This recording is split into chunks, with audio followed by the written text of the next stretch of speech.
Welcome to the Go Slow to Go Fast Lifestyle Podcast, the space where we breathe deeply, live more intentionally, and find meaning in the messy middle of life. I'm your host, Kendra Chapman, mom of triplets, busy professional, caffeine lover, and a big believer in slowing down so we can show up fully. If you're a busy human navigating life, career, family, all of the above, you are in good company, my friend. Around here, we don't chase perfection.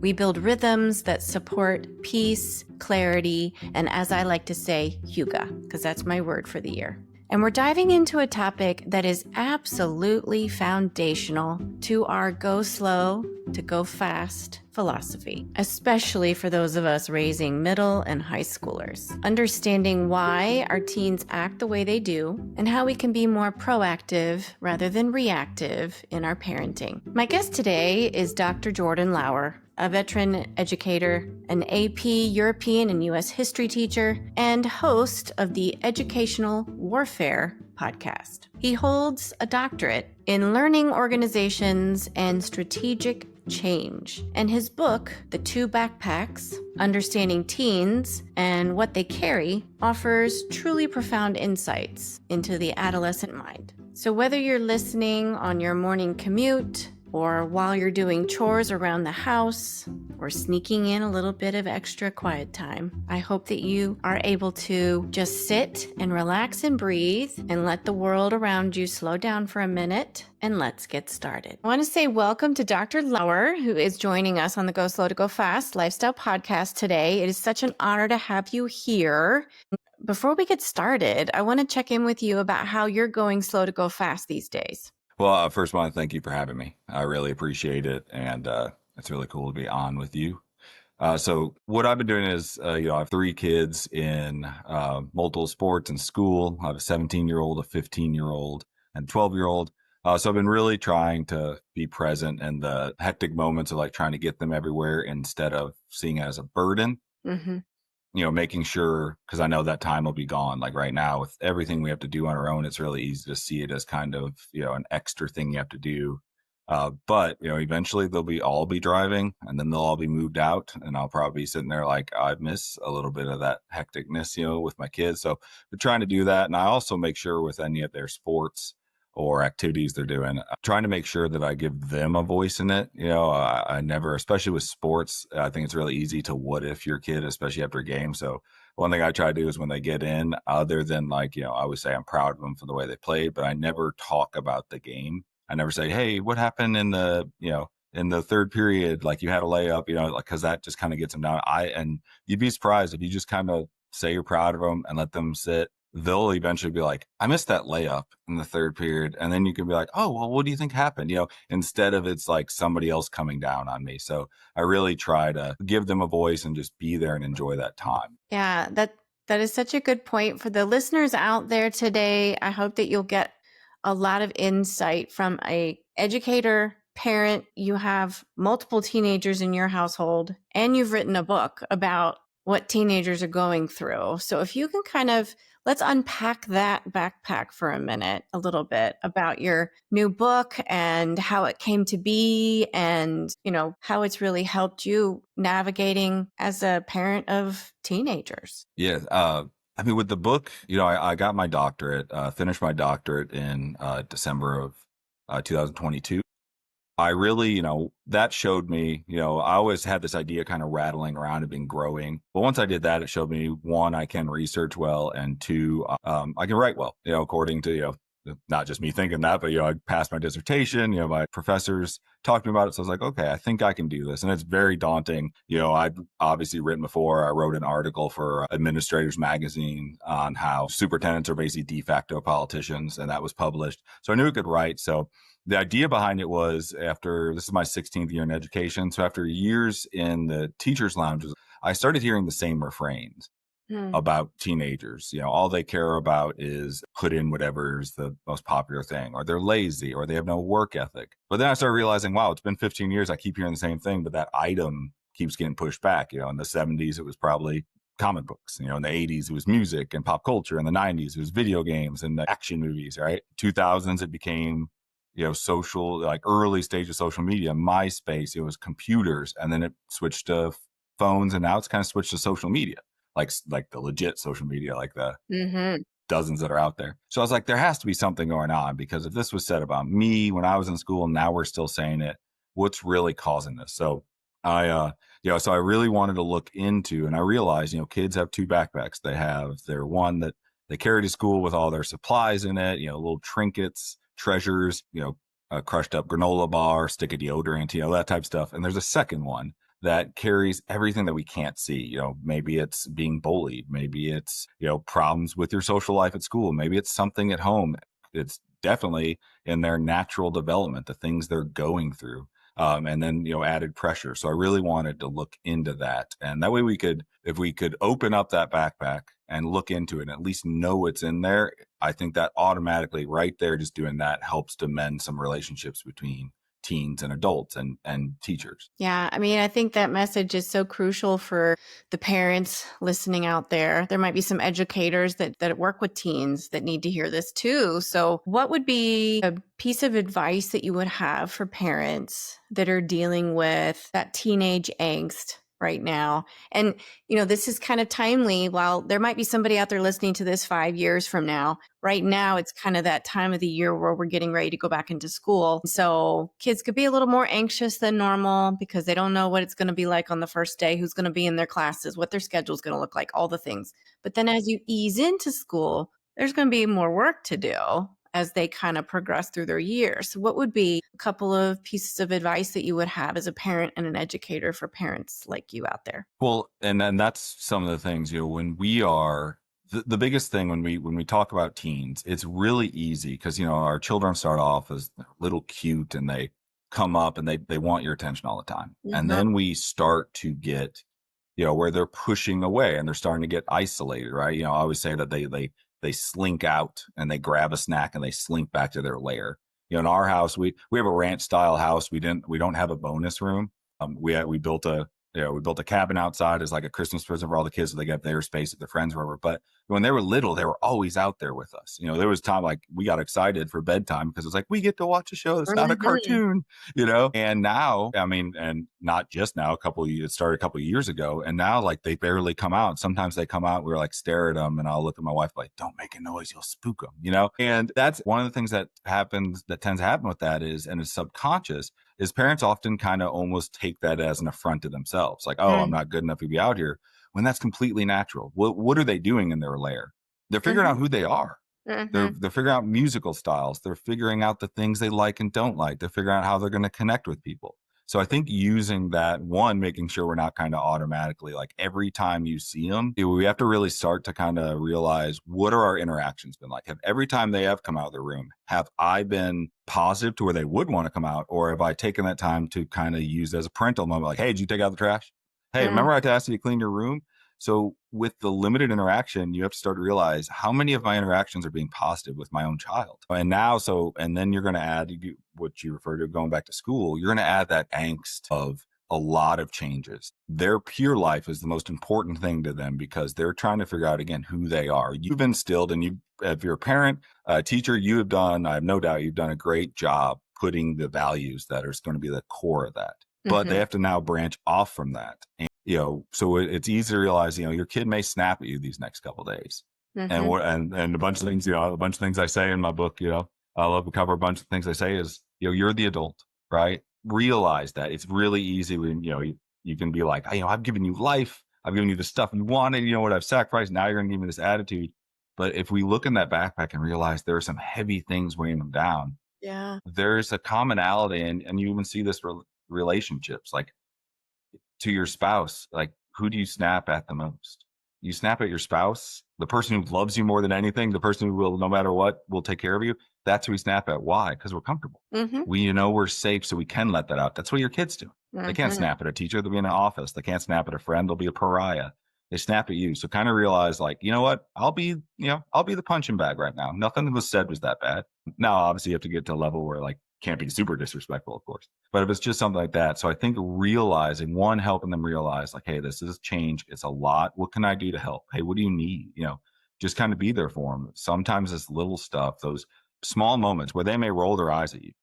because one, they don't know how to take that. Like, you know, so many times being a teacher, I go to honestly help a student, like, hey, and they kind of look at you like, is this a Mm-hmm. trick? Is this a trap? You know, that's going to happen, but it will sink in. So just be as supportive as possible during this time. Try to talk to them. You may not get much back, but you'd be surprised how many, and we've all seen this if you really realize it. Sometimes you ask a kid a question and your kid a question and they kind of blow you off like, nah, nothing. But then they may come back out later and talk to you about that. They just need Mm-hmm. time to process. So I think it's being in the moment, realizing it is a lot for them, and especially for their developing brain. You know, they don't have a lot of the tools we have yet.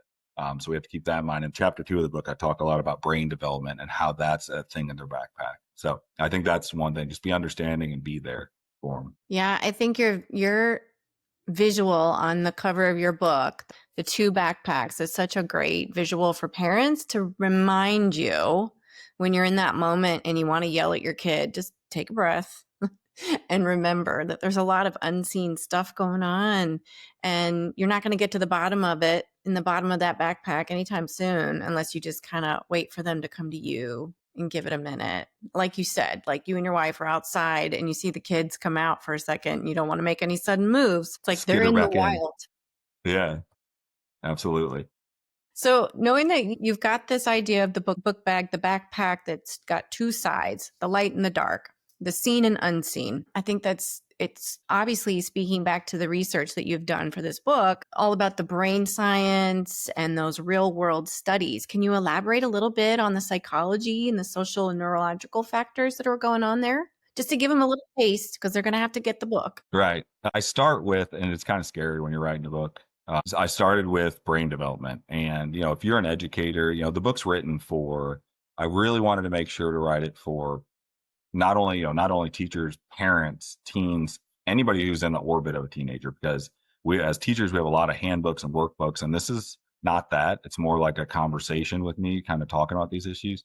So I started with brain development, which was scary because it's kind of a heavy thing, and I really tried to distill it down. I use a lot of humor, a lot of pop culture reference in the book, because one thing I say in the introduction is I did the research, so you don't have to. So my Mm, whole goal is when you read this, you don't have to have like a second book over here, like, oh, that's what he meant. right. So don't be afraid if you pick up the book that the first ones, you know, I mean, I even tried to make the second chapter, that the title kind of interesting. It's called "I'm Built Different, Bruh," the Mm, teenage brain. You know, because and that's what it is, and that's what we're really understanding is, you know, brain imaging since the '90s has really picked up. And one thing we know for sure is that teens' frontal lobe, their prefrontal cortex (PFC) is not as developed, right? It's actually mhm, thicker. When you get into brain research, you think like, "Whoa, isn't thicker good?" Well, our brain actually thins out, right? So we realize as your brain's developing, it realizes there are certain things it doesn't need. So it's called pruning. It mm, prunes those pathways, right? Our teen, the average teenage or the average brain is not, the frontal lobe is not fully mature until around the age of 24. mm, For females, it can be around 21, 22, depending. And so that literally means that they don't have your wood. And so what does your frontal lobe do? Your prefrontal cortex. That's your logic center. Okay, so right there, if I'm saying their logic center is not developed, in the book I call it's undercooked. Okay? It's cooking. If we assume, and it's really the trap I think a lot of teachers and adults get into is once kids leave that little cute child look. My 17-year-old has had a mustache or some form of beard since he was 14. So it's right. really easy to look at him, and he's big. You know, my 12-year-old's 5'10" and a half at 12. My Yeah. 17-year-old's 5'10". So it's easy when they walk in to be like, those are grown-ups. They're not. They don't have that. One, they don't have the history we have. Two, they don't have that logic center. So if they don't have a lot, and anybody out there, I am not saying your kid can't think. You know, it doesn't mean no logic center. It doesn't mean they're like, you know, just out there like, what? But what it means is, you know, what we normally do when we assess the situation, we always start, most of our thoughts start in our amygdala, which is in the very center of your brain. So if you did like a hand model of your brain, like this is your prefrontal cortex, and I put this in the Mhm, book, it's your prefrontal cortex. You open up, that's your amygdala. It's in the center, mm, right? So we start there. And then when you have a thought, it bounces to your prefrontal cortex. And that's when we apply all of our history, our logic. Well, if you don't have much there, right? If it's not as developed, it bounces back. And mhm. for anybody who doesn't know, your amygdala is your fight or flight response. So right now, just by simply knowing that they don't have a fully formed logic center, That's why your child or your student reacts emotionally to situations where you're like, what just happened? Why Yeah. did you like slam your door? Or, I always love the teenage girl, like that noise. Hmm. Why'd they do that? Because they are now going back from their emotion center. Yeah. And that's, you see this in males, the amount of physical altercations that happen between males from 18 to after 24, it drops precipitously Hmm. because we just don't get that mad anymore because now we can think. Right. And so by understanding that simple fact, I think really helps us that like, this is not another adult you're dealing with. If I have a coworker who just is rude to me and is making those noise, I get upset because I'm like, hey, I'm not coming at you in a certain way. I don't know why we can't just have a conversation. But if it's a teen, they're simply lacking those tools. And I think that's important to understand. Yeah. I mean, there's a reason why insurance companies have like the car insurance go down after a certain age because Yeah. they know the science too. So it's good for us as parents of teenagers to have a little bit that, in our back pocket. So we kind of know what's going on. Now, it doesn't mean we're going to make the right choice every time. No, absolutely not. So we have to Absolutely give not. ourselves a little grace as a parent because, 18-year-olds, 19-year-olds, 20-year-olds, I mean, it's going to go until they're 24 if you have boys. Right. But you've just, it means once they're out of the house, maybe in college or working, it still means that they're still growing and cooking up there. Yeah, Yes, and that's a good it's really reminder. important to understand that. And, and then you talked about some of the things, not only some of those personal interactions, but if you're sitting there like, why is my student or why is my child the impulsivity? Yeah. That's it. They don't have, I was, again, I have a ranch style house. I was blowing off the roof just to get all the stuff. I lived around a bunch of trees. And so my roof is not that high from the ground. And I was like, oh, I don't want to get from the ladder. And I was like, I could probably jump down. And then part of my logic center said, no, you can't. You jumped off. Remember all the stuff you jumped off and you thought you broke your ankles? Yeah, this is going to be worse. And you're old now. So please don't Yeah. do that. We're kids, our students, our kids don't have that. They're like, huh, it's not that far. And they jump because they Mm. don't have that experience with that logic to think about it. And males especially have, the invincibility thing. One of the studies I looked at said that if you laid out, they took adolescent males, teen males, and they basically gave them all of this data of like, hey, if you drive reckless, this can happen, this can happen. And then they gave them a scenario and said, hey, this guy's driving this fast. It just rained and there's loose gravel. What do you think would happen if he doesn't slow down? And every single one said, oh, he's going to wreck and he could get hurt. He needs to slow down. Then they asked them almost immediately, if you were driving, what would happen? They're like, oh, I wouldn't wreck. Huh? They literally can't see themselves getting in the same situation they just clearly explained. So that's why you have teenage boys do crazy things. And so that's just part of that brain science that's important to understand. Yeah, that's a huge aha for me because while my kids might be book smart, it doesn't mean that they're street smart, and they're not going to get because they don't have the life experience that we Right. have. You know, they're not going to be able to do that. They're not going to be able to connect point A to point B. It's just not going to happen. So we have to give them Yes. a little grace, but still keep trying. Yes. And I even said in the book, you're going to screw. I was like, I lay out some strategies to do in there, some ways to walk through it.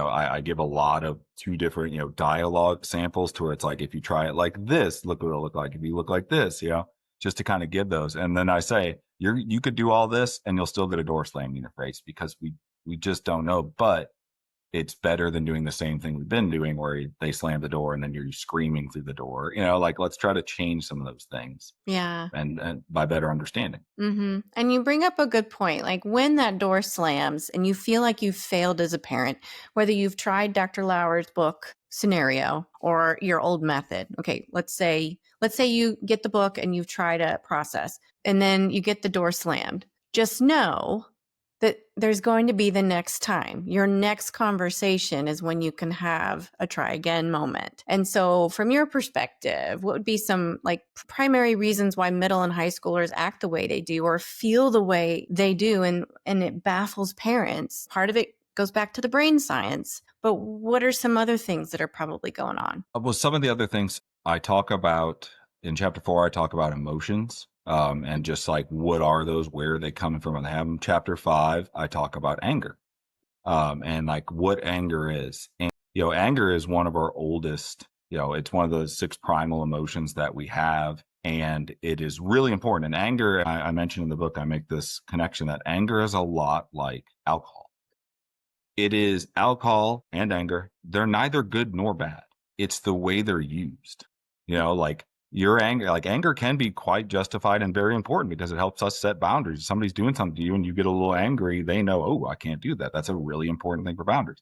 But it can also be used toxically or too much. And that's just like alcohol, right? Like a bottle of Yep. whatever is sitting on a shelf isn't going to fly off and whack somebody's head. You have to drink it, and then you have to, however you're feeling is what it happens. So we Hmm. have to start looking like, we have to start understanding that it is a natural thing, and it's how you use that in that moment. So some of the things I talk about anger, but then there's, those are just kind of the science, the biology parts of us, but there are exterior factors that are causing this. Uh, I talk about social media. We are living in the social media age, and our kids have been just kind of thrown into it, right? And we are unsure of its long-term effects. We are unsure as parents of how do we monitor all of this without constantly just, that's our only job we're doing. But so on social media, one thing I found in the research is that kids have these dual personas. They have to have a Mm. social media persona, and then they have to have an in-person persona. And those are often very different. I tell the story in the book about I was at the mall with a group of students because our school took them out. It was like a reward, like, hey, you can go Christmas shop. We'll take you to the mall. We get the food court. You can get some Christmas shopping done for your families. So I'm like sitting there just kind of, looking around, making sure my students aren't doing anything bad, but, kind of staying back. And I was watching, there's a young girl down she was sitting behind this, little plant atrium, and she just had her head on the table and her arm out. And she was like scrolling through her phone. She just looked super sad. And then all of a sudden, so I'm just sitting there, I'm like, people watching, I see this girl looking sad, like, man, she looks depressed. I keep looking around, and then I see her move, and all of a sudden she pops up, angles to get the plants behind her, and then puts on the most radiant smile, and then lays back down sad. And I kind of like was making a face, and a student walked by, and they're like, Dr. Hall, what are you looking at? I was like, I just saw that girl go through like sad to super happy to sad. Ends up like later in the day, one of my students comes up to me and was like, hey, I went and talked to her. I was like, what? Like, I went and talked to her, and I just kind of chatted with her, and then eventually and I was like, oh, that's interesting. And my student said, she was there by herself thinking her friends would ditch school and come, and they didn't.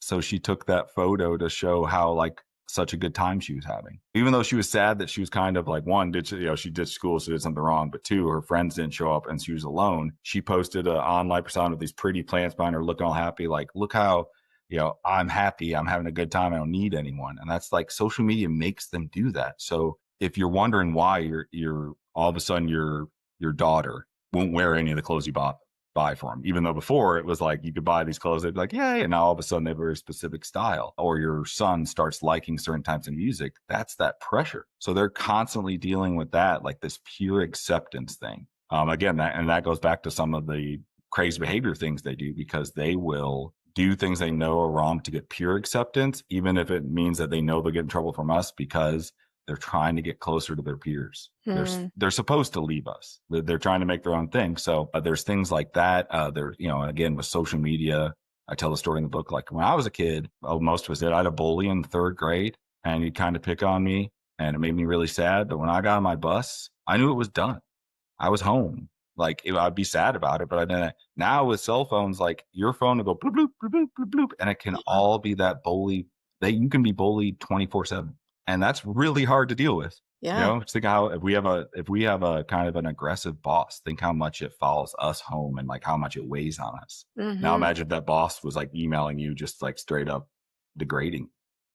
So like that's it, and then we're school especially starting. We're adding all of this, and then we're saying, hey, you have 7 classes with 7 sets of work, and it's going to keep going. Right. It's a lot, and sometimes you say it's a lot, and it's easy for adults to be like, well, I have a lot too. Yes, you do. You also have the fully formed frontal cortex to deal with it.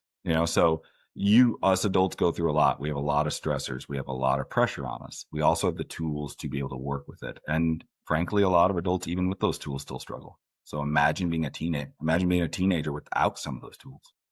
Yeah. It's difficult. Yeah. I mean, parents out there, you're battling against social media, peer groups, vying for that attention with your teenager. And it's going to be a roller coaster of emotions, Mm, to say the least. So, like you shared, it's about the communication, listening, and what might be some strategies that you would offer to parents. I'm sure there's some in your book that you want them to check out, but if there's anything in particular that you want to highlight right now that might be a good strategy for parents just to have that dialogue with their kids. I think it's really important, like you said, the communication, being able to say like, hey, you can talk to me about things, and showing that, like, again, it's a lot of, for parents, it's a lot of modeling, Mm-hmm. and I think that, I talk about a couple of different styles that you can have of like parenting. There's a guardian role and the coaching role. And one of the biggest thing for any students is setting expectations and then sticking to them, Mm-hmm. and then setting consequences and sticking to them.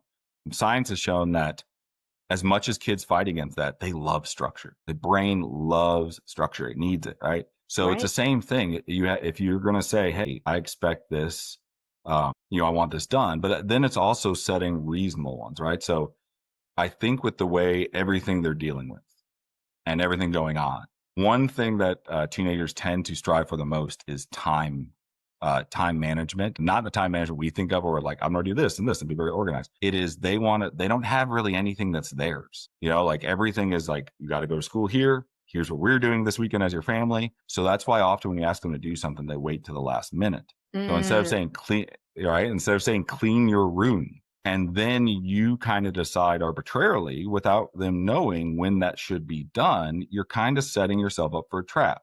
And it's easy to say, well, I said clean their room. They're my child. They should do it. Yes. And that would be great. But, as we all know, things really don't work out as well. So Mm-hmm. either you get angry that that should be the way it is, or we work to get a really good system. So, what I often tell my kids is, hey, you need to clean your room. I'm going, let's say it's Sunday at 1 o'clock, right? I'll be Mm-hmm. like, I'm going to check it.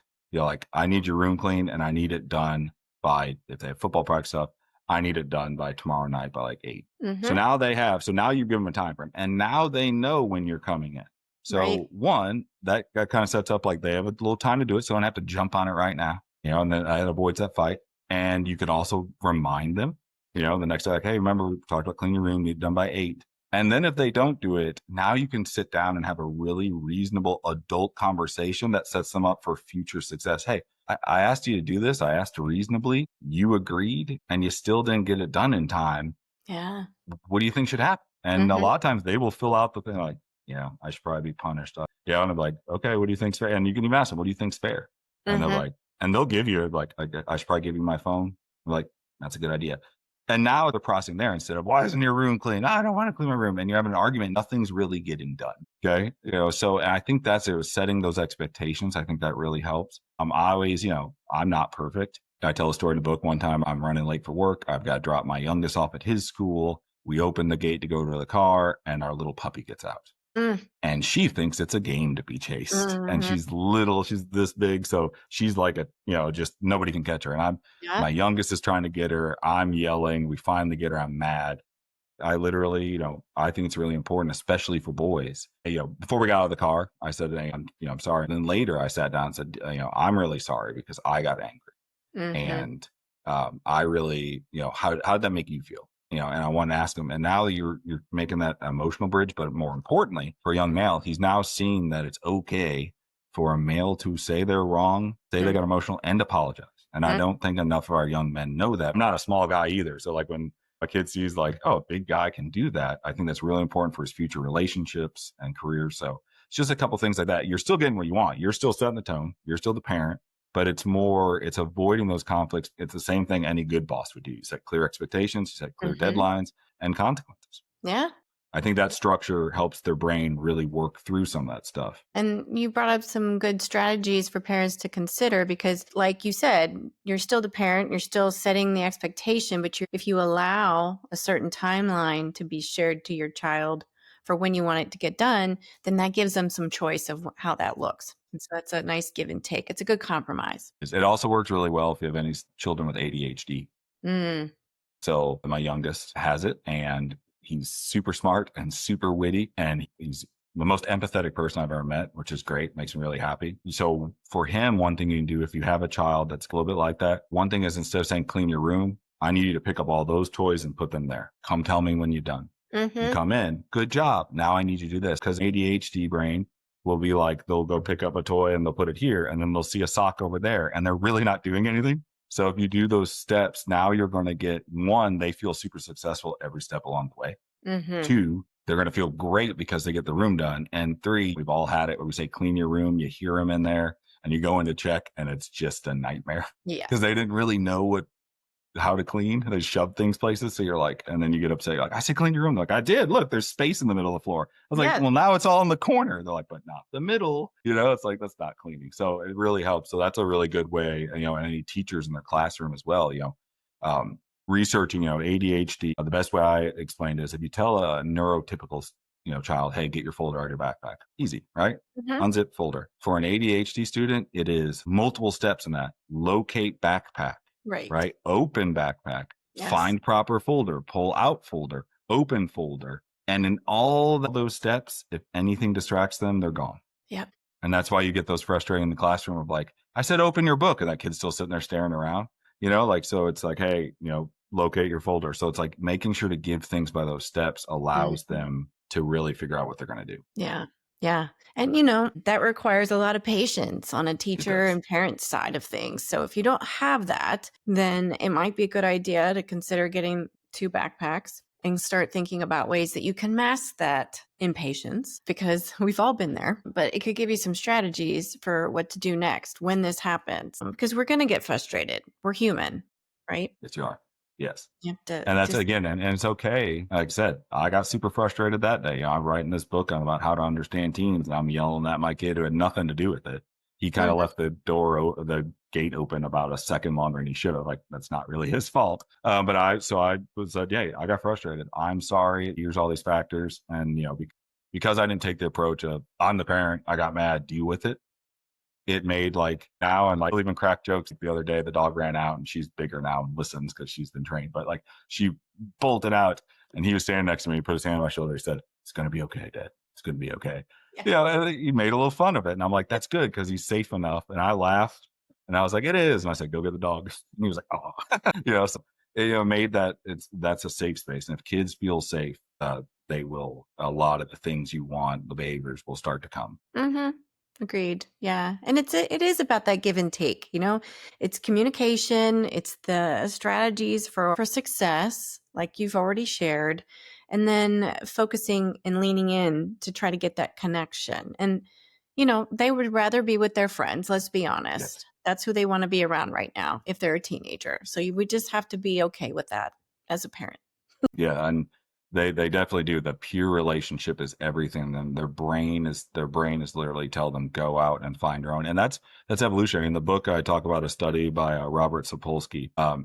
And he was kind of explaining the study done by an anthropologist, and they were following a group of baboons down to this watering hole. And they would go down, and eventually another group of baboons showed up on the opposite side. And an adolescent male baboon he had never seen any other baboons before.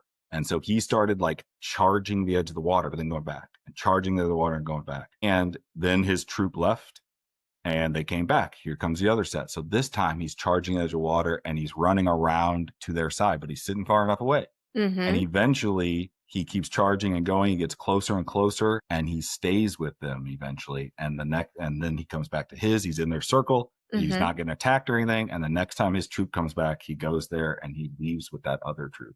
And now that's where he lives. That's how species survive. They are designed to leave the only group biologically. And that's what our teens are doing. They're starting to figure out who they are, who their friends are.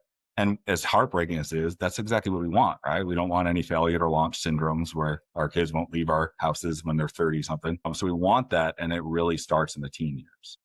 So peers, there's chapter 7 is called The Importance of Peers. And it goes really deep into that and all the thinking and some ways you can kind of process it a little bit and just kind of understand and guide them. That doesn't mean just let them go out. We still want them within a peer group that matches our values. Yes. And it's okay to express that to them as long as you just, saying, I don't want you to hang out with that guy. That's bad because they'll hang out with that guy. Yes. But explaining and kind of showing. So there's a lot of stuff in chapter 7 about peers because that's a lot, especially older teenage years.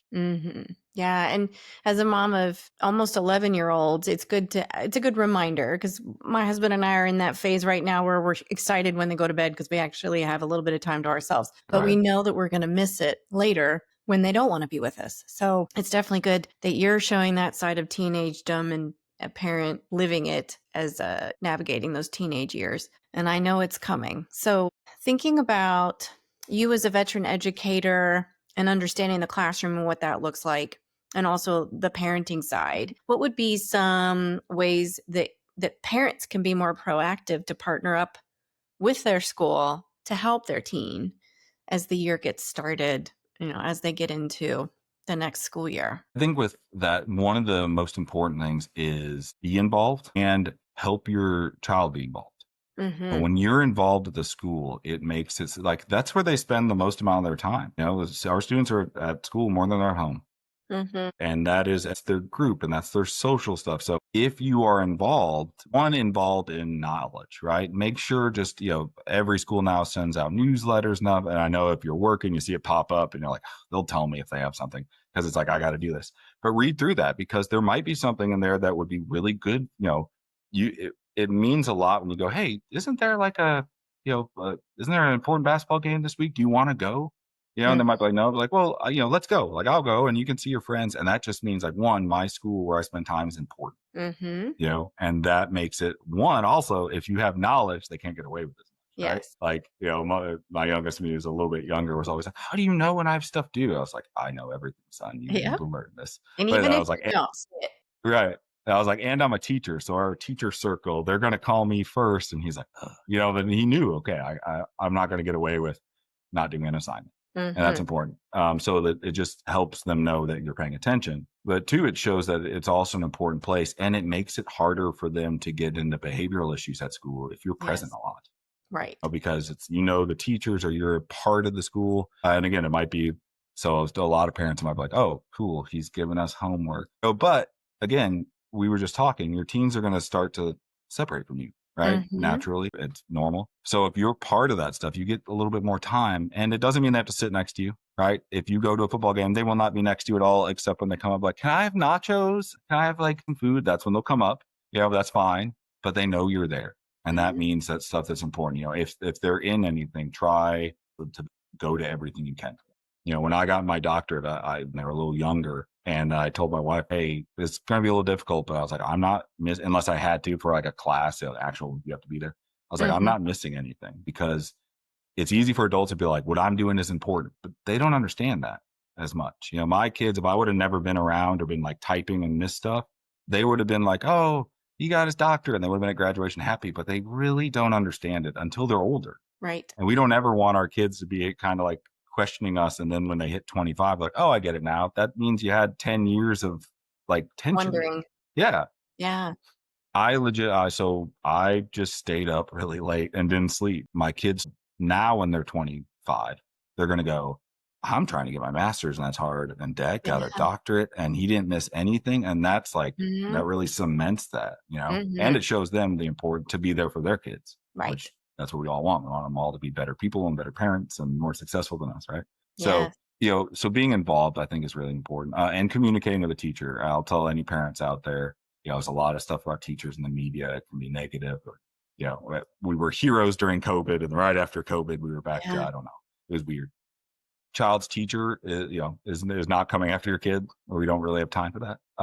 So communicate, right? Like, like reach out, like be the first one, like you see a grade, and doesn't mean you have to come in all fire and brimstone. And whenever I talk to teachers and mentor them, I'm like, hey, remember you're dealing with somebody's child. Mm-hmm. So they will react to your tone Mm-hmm. and they will react to your flexibility. And again, you have to be flexible. Like, we have hard deadlines and stuff, but you shouldn't be like, no, this is it. Like if you do that to a parent, you're just automatically asking an argument. And I Mm-hmm. ask parents the same way, reach out like, hey, I noticed this. Could you explain it to me or see what I can do to help? And teacher, like, yes, backup's here. So I think it's really important because a lot of times we're so busy. It's easy to get stuff stacked up. And then you're doing like, why is he failing? Because I see in the grade book. And then, Mm-hmm. of course, teachers busy is going to be like, well, he didn't do this. So if you kind of reach out, that'll really help because what's going on in the classroom. You're not going to get kind of surprised by anything. Yeah. And it's easy on the parent side or on the teacher side to take a tone from an email Right. the wrong way. So the more you can do in person or over the phone, the better. But we understand, we just got to give each other a little grace there. But as much as you can get involved, the better for you and your kid, because then they see you, they know you're going to be there. You're that safety net. And that's Yes. And you're seeing who they're hanging out with. Yes, You that's can true. see like kind of the social dynamic from afar. I wouldn't recommend, don't like ambush them like, but like you can kind of see, a lot of times you're like, oh, those are good kids. Yes. And it can also help by saying, hey, let's go to this, or your school's having this, we're going to go. They may still argue with you, Mm-hmm. but it's again, because they don't at teenage years, one of the part of the natural teenage defiance is pushing back on anything that wasn't their idea, because they're Right. trying to formulate what are my ideas. So they may really want to go and they're like, I'm not going. Like, yeah, we are, and Yeah, they're like, no, but they really actually do, they but really it want wasn't to. their idea. Yeah. So just kind of say, hey, we're doing this again. And that comes from one thing I found out with my oldest. He's not a good planner, but he mentally likes to know things. And we were kind of doing like, oh, hey, let's get in the car and go someplace. And he was having a lot of, he doesn't mind going anywhere. He just didn't like that. He thought he had his day planned out. Yeah. And now it's a change. Right. And so we've started being like, hey, say it's Thursday, Saturday, we're going to go here. Mm-hmm. And this is what we're going to do. Mm-hmm. And we'll probably back around this time. And, he'll still be like, oh, do we have to go that? Like, yes, we do. So, now, we're going. But that just kind of let him, instead of having that argument of like, why are we going? Like, while you're trying to walk out the door. Right. So, it's just, again, part of that communication, just going and being there with them and making them kind of get out of their own little malaise. Like, you're going to go. And that's Mm-hmm. really good, because if they're involved in school, things they can be involved in school, then they're not involved in other things that Mm-hmm. may be bad. And that's important too. Like, and so encourage your child to do things at school, be it art club, chess club, even if it's 2 hours a week, that's still 2 hours. They're socializing, they're learning people skills, and they're in a safe environment, Right. doing something that's developmental and good. I think so. That's something I recommend to parents as well. Yes, that will see them through a more positive experience during their teenage years. The more they can get involved in their local community and school, for sure. Mm-hmm. Absolutely. All right. Well, Dr. Lauer, this has been an amazing conversation. Is there anything else that you want to share with our listeners before I let you go? Just one, I really appreciate being on. And the reason I wrote the book was, if it makes one less slam door, if it makes like one less classroom argument, if it makes a kid who's maybe not feeling seen feel seen, Mm-hmm. that's it. I appreciate the chance to come on and talk about it, and to be able to do that, because I think it is really important. I think our kids need it, and hopefully it makes you laugh. I put a lot of humor in there, because the same thing I tell my students. I'm like, look, if I'm bored, you're bored. I'm not gonna so there's a lot of humor in there. So hopefully it'll make laugh. Hopefully it'll start some good conversations. Maybe it'll cause some healing. I just appreciate being on, and telling teachers and parents, you're doing a good job. We don't get told that enough, right? Yeah. The teachers, you're doing a good job. You just keep doing what you're doing, because you are doing well, and you'll see the fruits of your labor. So just keep on persevering, because we all got this. That's right. We need to hear more of that, like Dr. Lauer said. And this book is so needed in the world. So I'm truly grateful that you've written this and put it out there, because there's so many parents that are going to get so many good strategies from just reading the book and trying it out. And again, just reminding you, give yourself some grace. It may not go well the first time or the second time, but keep trying, because the third time might surprise you. Absolutely. Yeah. Absolutely. Well, thank you. I really, again, appreciate you being here.